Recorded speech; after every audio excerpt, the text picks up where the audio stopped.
Hi, good evening. I'm going to redo my video because I just wasn't feeling it that day and I wasn't feeling up to it. My hair looked a mess in a way. Well, actually, my hair is a mess now because I just took my quickie braided style out because my braids unraveled on me at my job.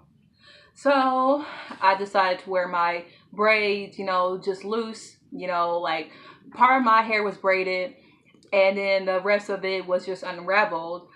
And it didn't look that bad. People actually thought it was my real hair, which, I mean, I guess because it's not such a stretch from my real texture because I have, the yaki kankalong type of hair that people just assume, oh, that's your natural hair texture. Which, I mean, it's just so funny how, depending on how you look, if you wear weave, people assume that's your real hair. Oh my God, you have such pretty hair, But then if you or somebody else, people assume it's a weave. It's just weird that people pick and choose which black girls have real hair, real long hair, and which black girls don't. But aside from that, let me just start off with paying an homage and tribute to Stephen Hawking. Last week, Stephen Hawking died at the age of 74. Stephen Hawking was a famous physicist who basically was a world genius, considered the world's smartest man, came up with absolutely amazing theories that I myself believe in some of the theories. I researched him and I actually became fond of Stephen Hawking, really fond of Stephen Hawking in 2013 when I was in my earth science class, sophomore year of college, at a junior college that I went to. And my science teacher was talking about the wonders of the universe and how people are made and if there's a heaven or hell or not. So I came up with one particular theory. It may have been something like, if we die, will our bodies be regenerated into something else, like maybe our energy into stardust or some type of shit, and we may be zapped into another dimension. Some weird shit. And he's like, yeah, no one else is thinking that way. It's probably something that Stephen Hawking would come up with, but I never thought of it. So I'm thinking, yay, I kind of have somewhat of a smart brain in me. But no, Stephen Hawking was an amazing man. He was ahead of his time. He was also disabled. He had ALS, or Lou Gehrig's disease. I actually had no idea Lou Gehrig's disease was the same as ALS. And if anyone remember the Ice Bucket Challenge in 2014 where we raised awareness for ALS, that's what Stephen Hawking had. And apparently ALS is a motor disease, but also what I understand about the Ice Bucket Challenge from a friend who has an autoimmune disease, which is lupus, she told me that the point of ALS was to dump the bucket on you, like a bucket of cold ice water. And apparently people with ALS, that's how it feels when their body shuts down or when the body attacks itself.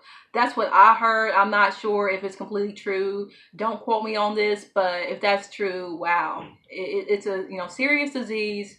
But Stephen Hawking was more than just a genius. He was a disabled man. People have made ableist comments unintentionally about how, in spite of his disorder, he managed to be very intelligent and became a successful man. Now, Stephen Hawking was a white male, presumably a cis-het white male. And of course, he was already in grad school by the time he was diagnosed with ALS. He was already 24 and he was already doing the things that he did up until his death when he was diagnosed. So that has a lot to do with the way he was able to navigate the world as a disabled man. So Stephen Hawking was already into that stuff when he was diagnosed. But even then, Stephen Hawking had a lot of privileges. He was already I think he made a decent amount of money for his time, and he was fairly well known. He was involved in a lot of scientific research.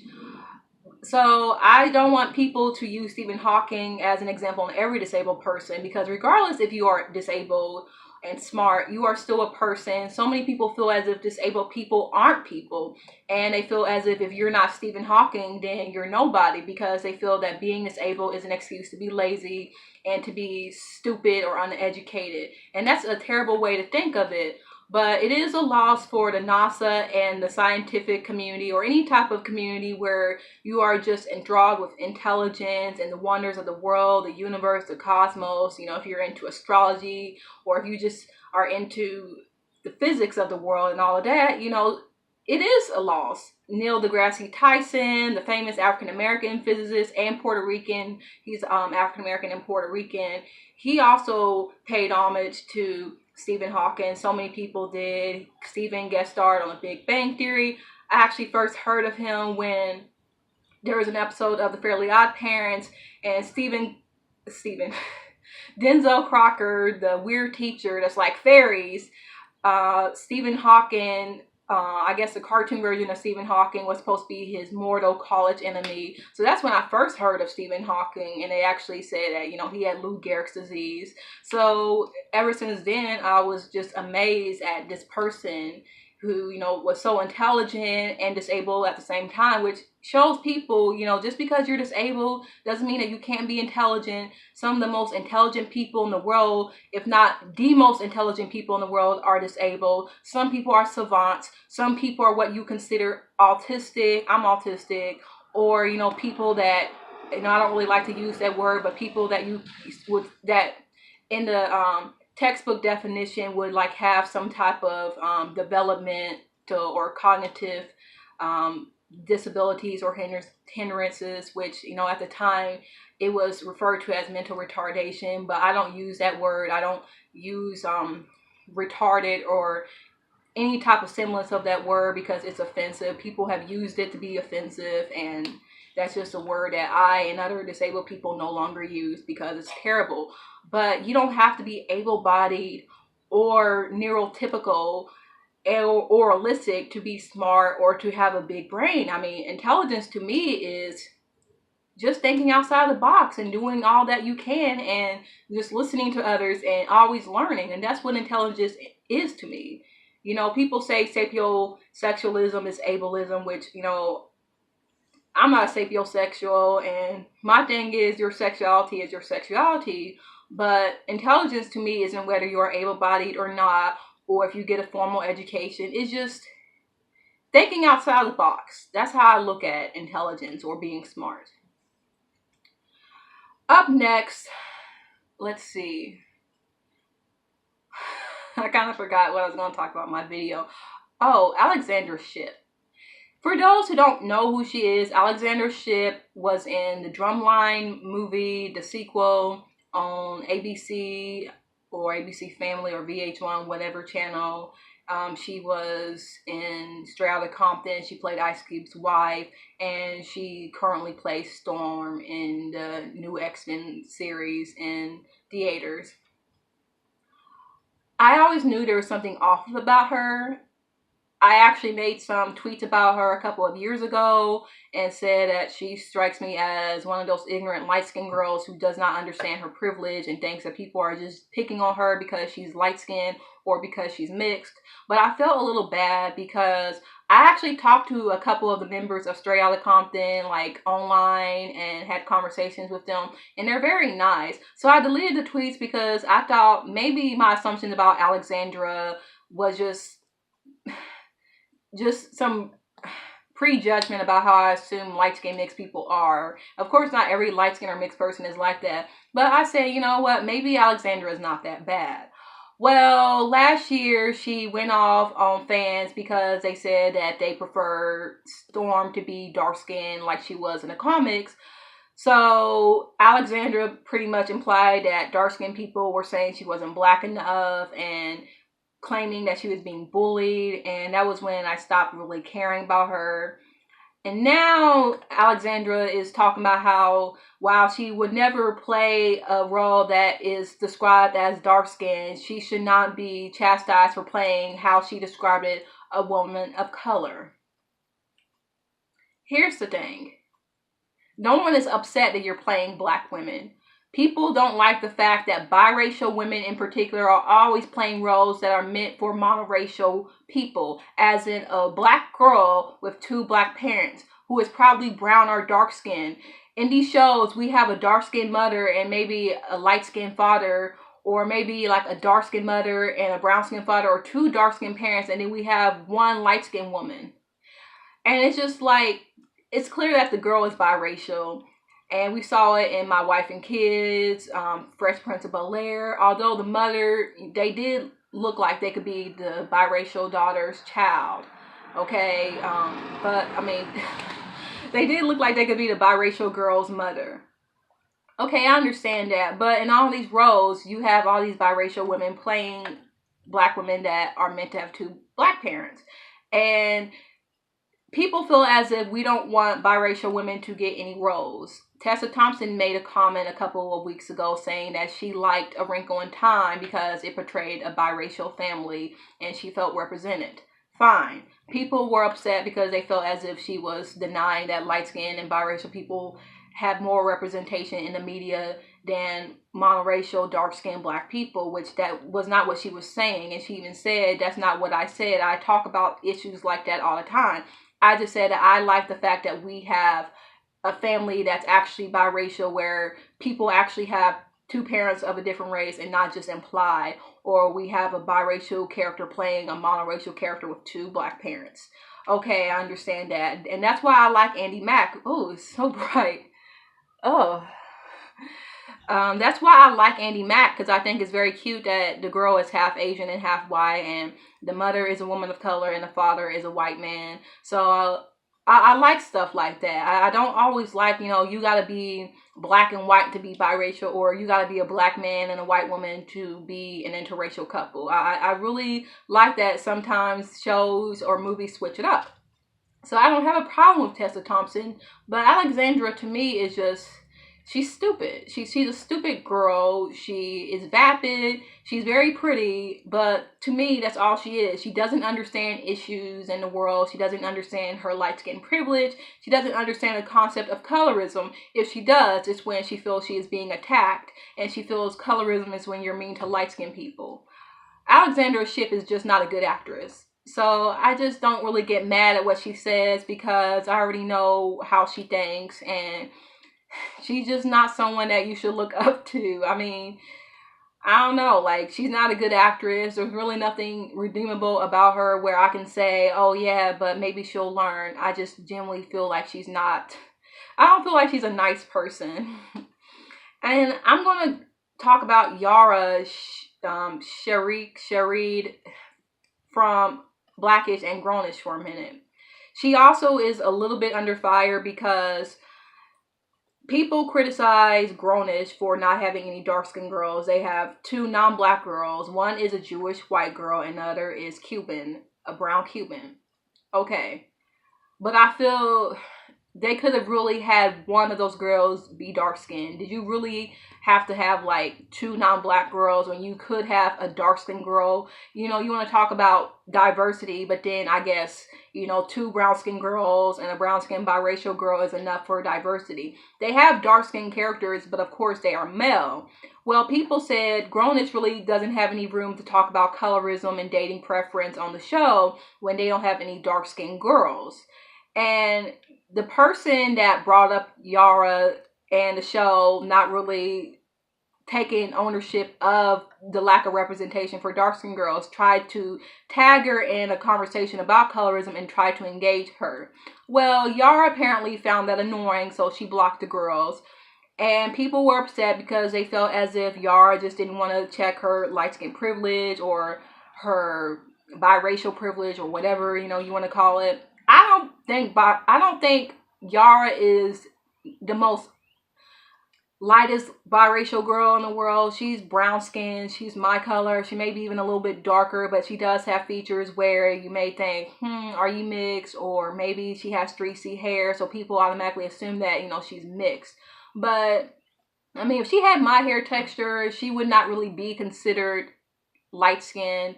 So she is considered a darker skinned biracial girl, and she is not racially ambiguous. She doesn't look like she could really pass for biracial unless you assume that biracial people all have 3C hair or loose curls, so she has to be mixed. But Yara is not the lightest person, but still she is considered a light-skinned girl compared to girls that are the color of Amara La Negra or Lupita Nyong'o. And for her to block people that want to talk about colorism, it just shows that you really don't care. You find it annoying. You're someone that really doesn't want to check your privilege outside of saying, yeah, I understand. But then you just kind of want to calm the waters, or you just want people to shut up, and you don't want to be canceled. So you just want to go along with what people are talking about. You want to go along with the rest of the woke brigade and say, oh, I understand this, and taking quotes from people who have made more salient points in the past and say, well, it's annoying that the biracial girl with the loose curls is always cast in these roles, and there's a lack of representation for dark-skinned girls with 4C hair. And I feel like she was just saying things that she thinks we want to hear, and she just wants us to shut up so she can keep acting like she's this woke girl, or she's this Zendaya 1.5. And I just feel like I don't really buy her act. Even when I saw her on Blackish, I didn't get this ideal that she was a nice person. Like, her character on Blackish, when I first saw her in 2014, I was like, ooh, like, she doesn't seem very nice. Like, why should we care about this character? I mean, yes, she's pretty. She's, she's a pretty girl, but she doesn't seem the nicest person. So why should we care about a spinoff? And as someone said, like, we always have these shows about boring, pretty, light-skinned girls. And the only pull factor is the fact that they are pretty, they are safe. They are the safe brown girls that may be brown skin, but they certainly aren't what you consider dark skin or the darkest girls of the bunch. So we just have to deal with it. And I was trying to give Yara a chance, but Yara just seems phony to me. She really does. Zendaya, I like Zendaya, but I feel like maybe Zendaya, I don't know. I just don't trust a lot of these new woke girls that have some type of privilege in the Black community, but somehow they want to represent every Black girl and say, fight the power. And all these girls are racially ambiguous with 3C hair, and they claim to be intersectional about colorism, but I just don't really see it. I like Zendaya. Amandla, they now are going by they and them pronouns. Professionally, they would like to be referred to as she and her because, it's a professional thing.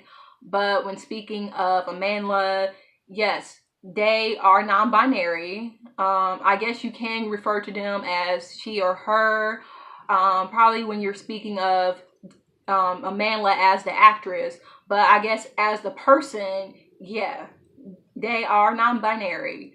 So even though Amandla is non-binary, they are still film. They still represent Black films or female assumed Black people. And I feel like they are also a part of the problem where you're constantly playing roles of Black girls that are supposed to be biracial, that are supposed to be monoracial with two Black parents, and have like 4C hair or dark skin, like that book that's being made into a movie, The Hate That You Give, I believe. What's that? Some book where there's a dark-skinned girl on the cover, but then they cast Amandla Stenberg from the Hunger Games, and Rue was supposed to be dark-skinned herself, and they cast a light-skinned biracial girl, and you think, okay, what is your ideal of dark skin? Because dark to me is Lupita. Okay, when you say girl with dark skin and thick kinky hair, I think of my hair texture, and I think of someone like Lupita in skin tone. So yeah, even though like Amandla is non-binary, they are still playing roles of Black females. And I think people need to understand that being non-binary does not necessarily mean the absence of gender. It can either mean that you are both genders, or some days you feel like you are a woman, other days you feel like you are a man, or some days you are all genders. Or it's very difficult to describe, but I think a lot of people feel as if because someone is non-binary, then suddenly they are no gender, or suddenly you cannot refer to them by masculine or feminine pronouns. But Amandla would like to be referred to as they and them, but when speaking of them professionally, I would say that in their words, it's appropriate to say she or her. And then up next, what else is there to talk about? I said a lot in my last video. Hold on one second.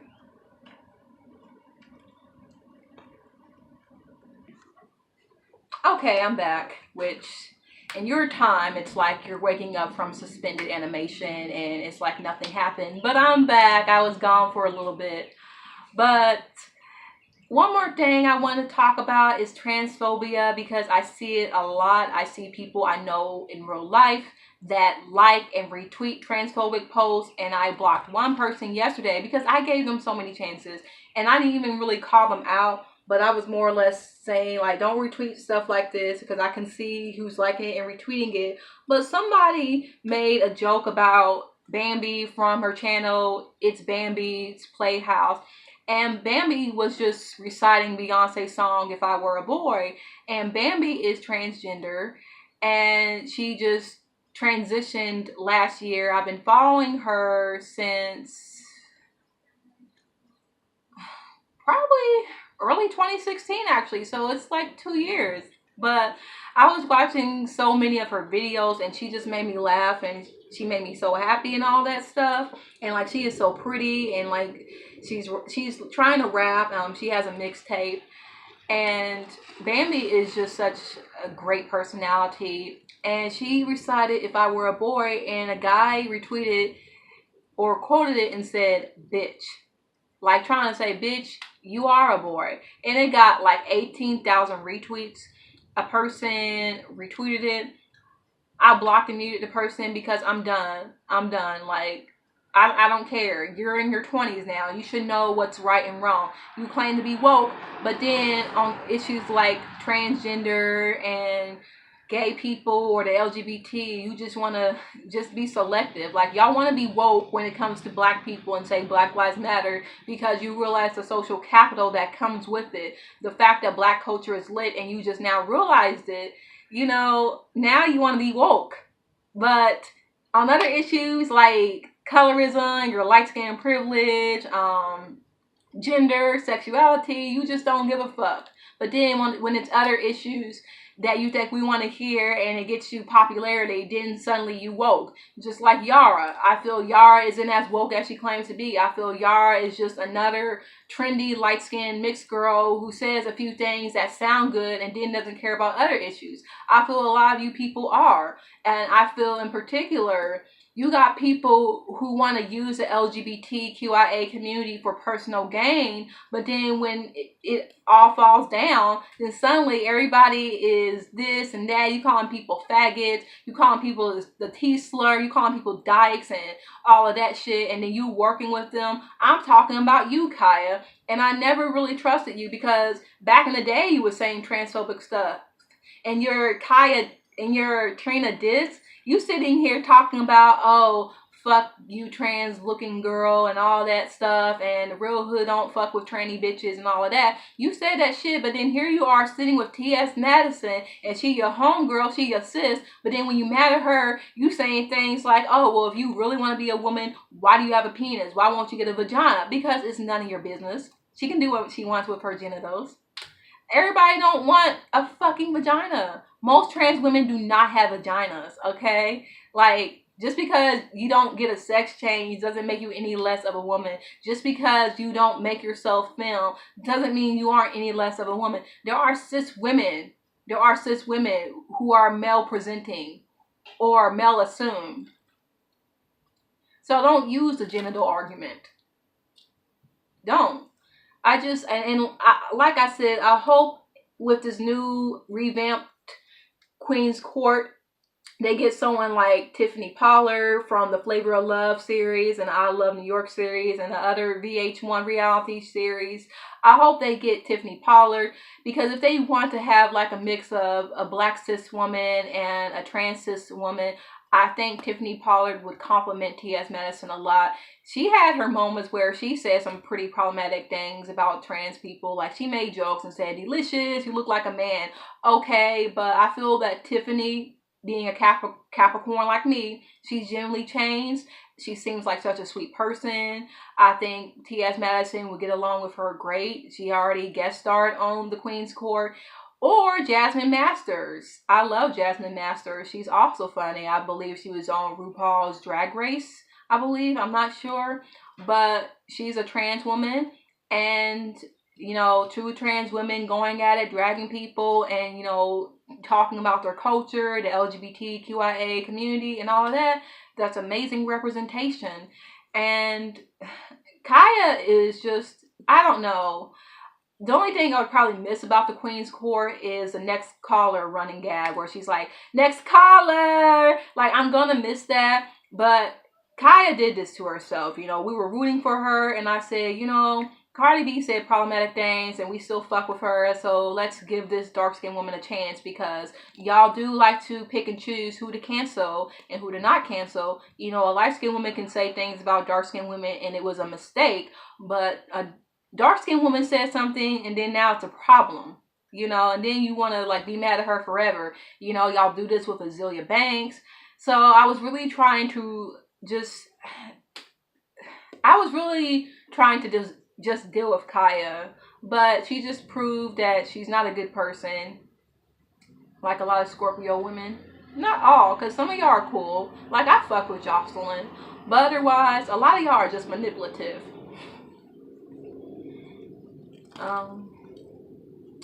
Yeah, I guess that's all I have to say for now. I don't want to, like, sit here and say nothing, but I hope everyone has a great week, and the sun's coming out, and it snowed yesterday. Yep, the first day of spring, and it snowed, and it's that Indiana weather for you, you know.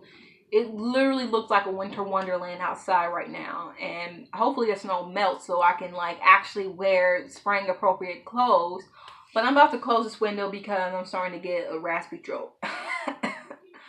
But everyone have a great day wherever you are, whether you are 5 hours away or a day away. I love you.